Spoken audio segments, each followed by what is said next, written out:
নমস্কাৰ এই মুহূৰ্তত দৰ্শকসকলক স্বাগতম জনাইছো। আজি ৰাতিপুৱাৰ কেইবাটা গুৰুত্বপূৰ্ণ খবৰ দিব বিচাৰিছো। পঞ্চায়ত নিৰ্বাচন সমাগত আৰু পঞ্চায়ত নিৰ্বাচনৰ পূৰ্বেই কেইবাটাও নতুন খবৰ আহিছে। পঞ্চায়ত নিৰ্বাচনত অৱতীৰ্ণ হ'বলৈ প্ৰাৰ্থীসকলৰ কি যোগ্যতা লাগিব, কি যোগ্যতা থাকিলে এইবাৰ নিৰ্বাচনত অৱতীৰ্ণ হ'ব পাৰিব, কি যোগ্যতা থাকিলে মনোনয়ন পত্ৰ দাখিল কৰিব পাৰিব, তাৰ সবিশেষ তথ্য এই মুহূৰ্তত লৈ অহাৰ চেষ্টা কৰিছো। এটা বিশেষ পলিটিকেল ব্ৰেকিং নিউজ। পঞ্চায়ত নিৰ্বাচনত অৱতীৰ্ণ হ'বলৈ প্ৰাৰ্থীৰ কি যোগ্যতাৰ প্ৰয়োজন তাৰ তালিকা ইতিমধ্যে প্ৰকাশ কৰা হৈছে। ঘোষণা কৰা হ'ল পঞ্চায়ত নিৰ্বাচনৰ প্ৰাৰ্থীৰ যোগ্যতাৰ তালিকা। উল্লেখ কৰা নিয়মৰ বাহিৰত গ'লে বাতিল হ'ব মনোনয়ন পত্ৰ।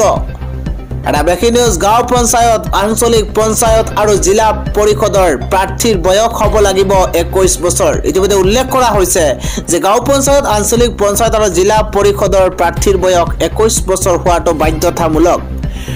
প্ৰাৰ্থীগৰাকী বাল্য বিবাহ কৰোৱা হ'ব নালাগিব। কেতবোৰ নতুন নিয়ম ধাৰ্য কৰা হৈছে। সাধাৰণ শ্ৰেণীৰ প্ৰাৰ্থীগৰাকী ৰাজ্য অথবা কেন্দ্ৰীয় চৰকাৰৰ যিকোনো বোৰ্ডৰ অথবা সমানুপাতিক পৰীক্ষাত উত্তীৰ্ণ হ'ব লাগিব প্ৰাৰ্থীগৰাকী। ডাঙৰ খবৰ এই মুহূৰ্তত। অনুসূচিত জাতি, জনজাতি আৰু অন্যান্য পিছপৰা শ্ৰেণীৰ প্ৰাৰ্থী 10ম শ্ৰেণীলৈ পঢ়া হ'ব লাগিব।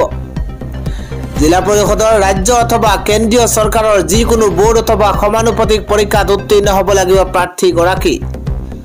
উল্লেখ কৰা হৈছে যে 19/3/2018 তাৰিখৰ আগত একক বা একাধিক স্বামী স্ত্ৰীৰ পৰা দুটাতকৈ অধিক সন্তান থকাসকলে প্ৰতিদ্বন্দ্বিতা কৰিব পাৰিব।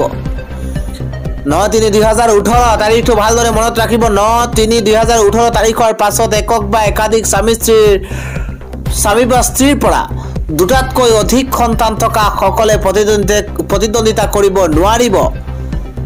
আৰু এই কেতবোৰ নতুন নিৰ্দেশনা ইতিমধ্যে বান্ধি দিয়া হৈছে আৰু সেই নীতি নিয়মবোৰ থাকিলেহে এইবাৰ পঞ্চায়ত নিৰ্বাচনত মনোনয়ন পত্ৰ দাখিল কৰিব পাৰিব প্ৰাৰ্থীসকলে। আজিৰ দিনটোৰ আন এটা গুৰুত্বপূৰ্ণ খবৰ হৈছে অসমৰ মুছলমানৰ মনত ভয়ৰ চাদৰ মেৰিয়াই দিছে হিমন্ত বিশ্ব শৰ্মাই। হিমন্ত বিশ্ব শৰ্মাক টাৰ্গেট কৰি এইবাৰ কেতবোৰ বিস্ফোৰক মন্তব্য কৰা হৈছে। অসমৰ মুছলমানৰ মনত ভয়ৰ চাদৰ মেৰিয়াই দিছে হিমন্ত বিশ্ব শৰ্মাই। ক্ষমতাৰ ভয় দেখুৱাই আছে মুখ্যমন্ত্ৰী হিমন্ত বিশ্ব শৰ্মাই। আজিৰ দিনত মুছলমানে নিজৰ অধিকাৰ হেৰুৱাই পেলাইছে।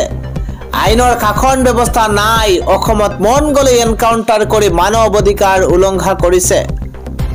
অসমত অব্যাহত আছে ফেক এনকাউণ্টাৰ। অসমত এনকাউণ্টাৰৰ নামত পুলিচ ৰাজ চলিছে। ডাঙৰ খবৰ এই মুহূৰ্তত। মুখ্যমন্ত্ৰী হিমন্ত বিশ্ব শৰ্মাক এইবাৰ তীব্ৰ কটাক্ষ কৰিছে ABMCৰ সভাপতি টাইছন হুছেইনে। আজিৰ দিনটোৰ আন এটা ডাঙৰ খবৰ হৈছে এইবাৰ উৰুকাৰ দিনাই গুৱাহাটী মহানগৰীত চাঞ্চল্যকৰ আত্মহত্যাৰ দৰে ঘটনা সংঘটিত হৈছে। পূব শৰণীয়াৰ ভাড়াঘৰত চিপ লৈ থোৱা অৱস্থাত উদ্ধাৰ কৰা হৈছে এগৰাকী যুৱতীৰ মৃতদেহ। এইগৰাকী যুৱতীৰ মৃতদেহ উদ্ধাৰ কৰা হৈছে কালি উৰুকাৰ দিনাই। যুৱতীগৰাকী বিশ্বনাথ চাৰিআলিৰ বুলি জানিব পৰা গৈছে। পৰৱৰ্তী গুৰুত্বপূৰ্ণ খবৰ। পাকিস্তানৰ প্ৰতি মেহেৰবান হৈছে এইবাৰ বাংলাদেশ। ইউনুছ চৰকাৰে লৈছে ডাঙৰ পদক্ষেপ। ডাঙৰ খবৰ এই মুহূৰ্তত ব্ৰেকিং নিউজ জনোৱাৰ চেষ্টা কৰিছো। পাকিস্তানৰ প্ৰতি মেহেৰবান হৈছে বাংলাদেশ। ইউনুছ চৰকাৰে লৈছে এক ডাঙৰ পদক্ষেপ। সম্পৰ্ক মধুৰ হৈছে পাকিস্তান আৰু বাংলাদেশৰ। সম্পৰ্ক মধুৰ হৈছে পাকিস্তান বাংলাদেশৰ বন্ধুত্বৰ বাবে সকলো সম্ভৱ চেষ্টা কৰি আছে দুয়োখন দেশে। কিন্তু পাকিস্তানৰ চুবুৰীয়া দেশ আফগানিস্তানৰ সৈতে নাই কোনো ধৰণৰ সম্পৰ্ক। তেনে সম্পৰ্ক নাই আফগানিস্তানৰ সৈতে। পাকিস্তানৰ জনসাধাৰণৰ বাবে এটা ডাঙৰ সিদ্ধান্ত লৈছে ইউনুছ চৰকাৰে। পাকিস্তানৰ লোকসকলৰ বাবে ভিজা প্ৰক্ৰিয়া সহজ কৰিছে বাংলাদেশে। এতিয়া ভিজা পাব অতি সহজেই আহিব পাৰিব এতিয়া বাংলাদেশলৈ। বাণিজ্যিক আৰু অৰ্থনৈতিক সম্পৰ্ক অধিক শক্তিশালী কৰাৰ বাবে এই প্ৰয়াস কৰিছে বাংলাদেশে। পাকিস্তানত বাংলাদেশৰ উচ্চায়ুক্ত ইকবাল হুছেইনে উল্লেখ কৰে এই বিষয়ে। 11 জানুৱাৰীত Lahore chamber of commerce and ইণ্ডাষ্ট্ৰীত এই বৃহৎ ঘোষণা কৰিছে। যোৱা দশকত দুয়োখন দেশৰ মাজত সম্পৰ্ক সন্তোষজনক হোৱা নাই, কিন্তু এতিয়া সলনি হৈছে পৰিৱেশ। পাকিস্তান আৰু বাংলাদেশৰ মাজত হৈছে বন্ধুত্ব। 2023-24 বৰ্ষত পাকিস্তান আৰু বাংলাদেশৰ মাজত পাৰস্পৰিক বাণিজ্য আছিল 718